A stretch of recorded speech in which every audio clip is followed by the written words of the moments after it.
Niché boulevard de Charonne dans le 11e arrondissement de la capitale, ce bâtiment de 9000 m² nommé Murmure, jusque-là abandonné aux mains de graffeurs et amateurs d'urbex, s'apprête à se transformer d'ici 2025 en l'Abbey Road parisien. Quand on envisage un programme aussi spécifique, évidemment ça crée aussi des obligations. Ou en tout cas des paramètres qui vont se traduire dans les complications de construction. Et c'est le cas autour du sujet phonique et acoustique pour répondre à l'ambition de studios d'enregistrement de haut niveau comme on veut, enfin d'un niveau même de qualité internationale.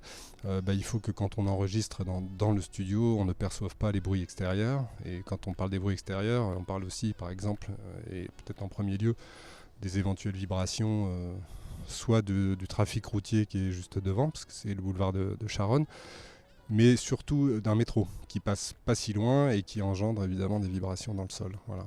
Donc ça, on va dire que c'est ce qui probablement d'un point de vue technologique, dans la construction, va distinguer cet ouvrage d'un immeuble un peu plus commun que serait un immeuble de bureau ou de commerce.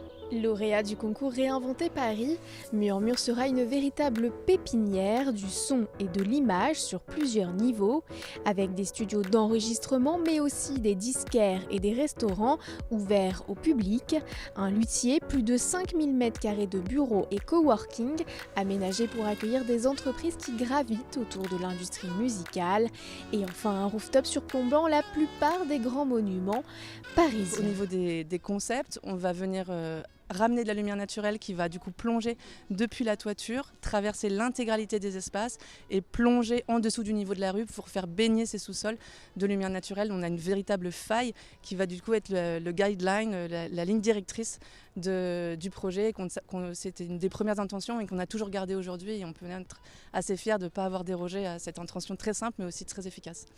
Ça c'est pour notre intervention. On va aussi venir ancrer le bâtiment dans son urbanité. L'idée c'est qu'on a vraiment un millefeuille programmatique. Donc l'idée c'est qu'on reconnecte Murmure à son urbanité. On va ouvrir des trémies à rez-de-chaussée, on va ouvrir des porteurs pour permettre, on va ouvrir des allèges pour permettre en fait la connexion à la fois visuelle mais aussi physique du bâtiment.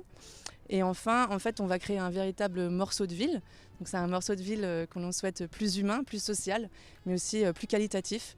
Et ce morceau de ville, il va se créer. C'est un véritable écosystème, et c'est un écosystème vertical que l'on va créer.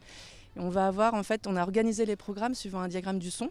Donc, on va produire de la musique dans des studios d'enregistrement, dans les sous-sols, des sous-sols qui sont extrêmement bien isolés d'un point de vue acoustique.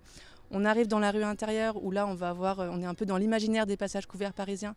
Donc, il va se passer plein de choses et on va connecter Murmure à son urbanité. Dans les plateaux des étages, on va avoir des plateaux de travail qui vont avoir une acoustique qui va être exemplaire. Et enfin, quand on arrive sur la toiture, on aura un jardin des silences qui lui va être suspendu au CIM de Paris.